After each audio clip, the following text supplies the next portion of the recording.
start in episode 2 of bread. The first part, I was going to say, I wasn't going to say anymore, but yeah, we did our first basic loaves of white bread, and then we did a lovely bread salad, and now we're going to do like a bread salad soup almost. We're going to Spain, Andalusia. I wasn't going to dance anymore either. Everything's gone out the window. Or I'm not going to talk about crack anymore either. So this is like crack, this soup. It's so fantastic. Anyway, but this is a really good soup, especially in the summer when you have so many. I get complaints from relatives back home in the heartland of Ohio that they have so many tomatoes, they're dropping them into other people's cars and leaving them on doorsteps like discarded babies. But yeah, so veggie phenomena. At the moment, of course, we've got our E. coli scare in Europe, so this is a great time to make gazpacho, I think. Let's do it. So, we got some really beautiful Spanish tomatoes, actually, here. All right. And, I mean, this is such a rustic, it's like the bread salad. You really can kind of go crazy with it and do whatever you want. So we're just going to show you the traditional, basic Spanish method of doing it, but you can mess around with it and put what you like in it. Yeah, we'll get to all these things. So now we've got half a kilo of tomatoes. I can't juggle, so, but if I could juggle. The first thing we're going to do, my tomatoes are going to party together and have crack, and it's going to be great. We're going to skin these tomatoes, and we're just going to dip them into boiling water for 30 seconds. You don't want to have it in there any longer because then your tomato will boil, and that's not really what we're going for. We want a fresh tomato. So I'll show you little tricks here. We're just going to make a cross at the bottom. Ow, ow.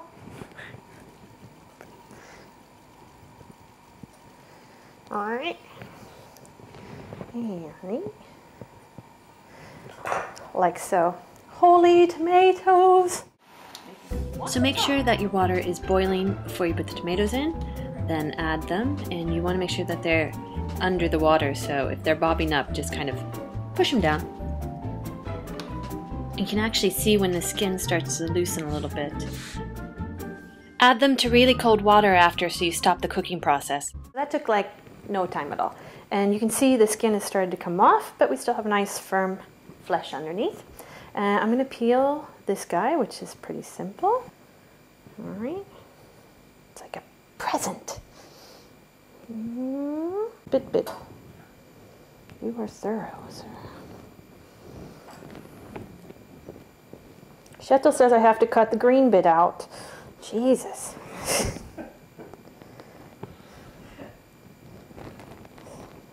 And I thoroughly cut out these stems because I was told to do that by my consultant guru, Shetel Skarsgård. All right, so he's so mad at me, he's throwing crap in the background. I'm afraid. Call services. All right, so I'm gonna roughly chop our tomatoes. Right. Rustico. Into our bowl.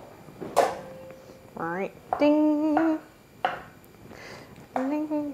So some people will say you got to put cucumber and onions and things like that in, because that's how you make gazpacho. But the Spanish traditional method doesn't have it necessarily in there, or green peppers for that matter. So that's kind of a interpretive way of doing it. So we're showing you without the cucumber, but I have one in our vegetable bowl just for aesthetics and to show that you can do it if you like. And nothing has been thrown at me from behind the camera again, so I must be okay. Oh, so frightening. So frightening. So now we have our chopped tomatoes, and we're going to put it through a sieve. We have a little doohickey that actually will sieve for us, and I'll show you. It's very rustique woman thing, but or man. Sorry, I'm not male chauvinist type of thing. But if you don't have that at home, just use a colander or sieve and the back of a spoon, and press it through, and you can do it that way. But this was a little easier the way we're going to do it. I was just beaten off camera by our restaurant food consultant. I'm sorry, I didn't do it right. I haven't gotten the order right. I've done the tomatoes. I'm gonna do the chili now. We have a Spanish chili. Let's try. We're gonna put that in. All right. Wait.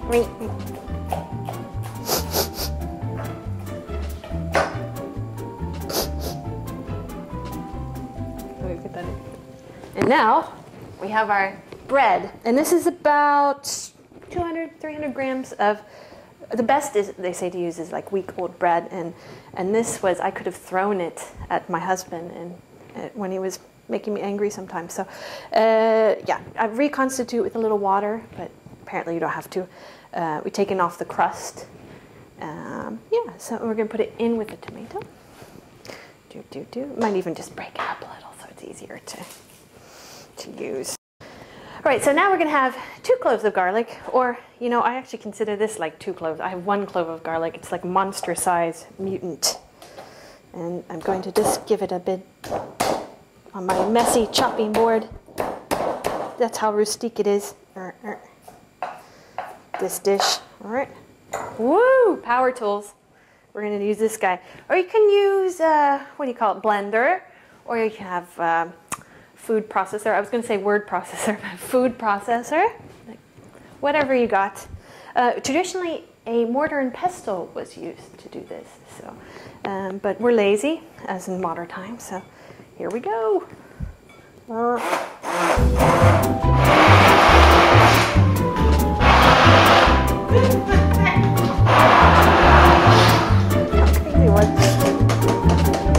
going to have fun editing this one. So you have this pink goop, which is not like the goop diet that Lady Gaga is on, apparently. Oh, crazy, crazy talk, huh? Okay. I couldn't get my son to eat those baby food jars, let alone myself. All right. So now we're going to pass it through our little hoochie-hachi, technical term. All right. And remember, as I said, I think it's going to fit in the bowl. You can use a sieve and a spoon instead. Very messy this time, aren't they? No, mise en place? Is that the French term? Mise en place? Did I say it right? Mise en place.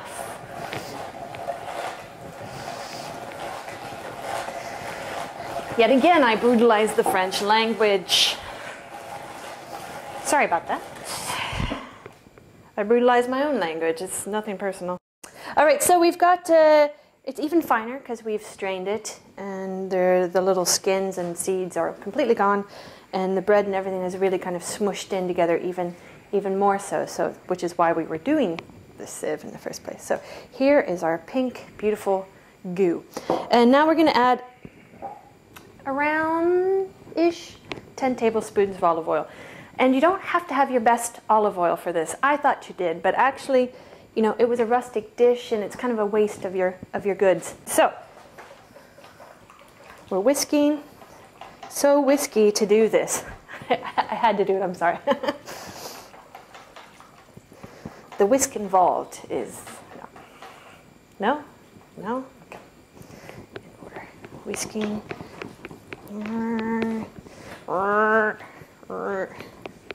Peasant dish. I kind of have the stature of a peasant woman. I'm not wispy like one of the ladies who would have been upper class. Peasant. Whisking. I used it all. I used 10 tablespoons-ish to the tea, and I think it works pretty well there. That's looking lovely. And now you're going to add some vinegar to taste. And I'm using red wine vinegar. Ecologic. Maybe 2 tablespoons, I'm guessing, but we're going to taste it first. Chateau, could I have a tasting spoon?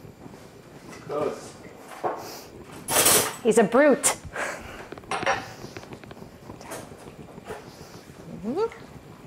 So you always want to taste your food. You can't just kind of add salt and then not taste it and put it on the table and you don't know if it's too salty, not salty, vinegary, not vinegary. So taste your food, people. And then don't tell people you've dipped your spoon in twice. Don't do. Pretty good. I'm just going to do a little more. So 1 to 2 tablespoons to taste. It's up to you. Get creative. Artsy. Here's that double dipping I was talking about. That's nice. Now we're going to talk salt. I need salt in there. I'm just going to do pinches because that's how I do it. But you can, if you want me to do a measurement later, we'll talk. Okay? In the recipe, I'll do a measurement for you guys.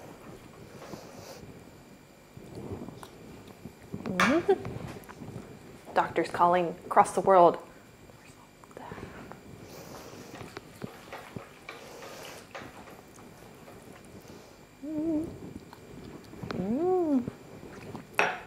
I'm sorry, Shato. All right, so we've got, it's supposed to be really cold soup. So we're going to add a little bit of ice cubes and we're going to put it in the fridge. Now, you're not adding pepper in this. You have your Spanish pepper, and that is all you use. So, for all intents and purposes, we're done.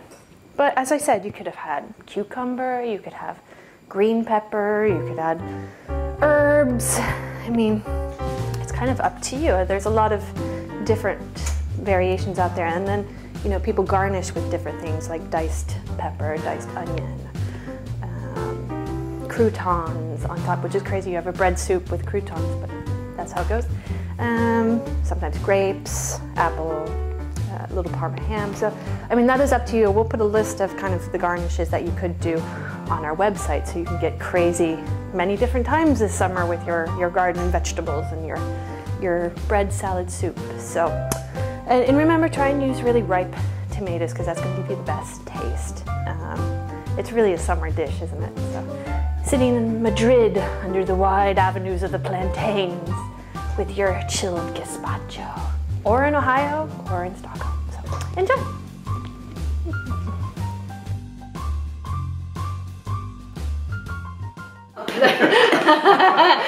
It's about me, people.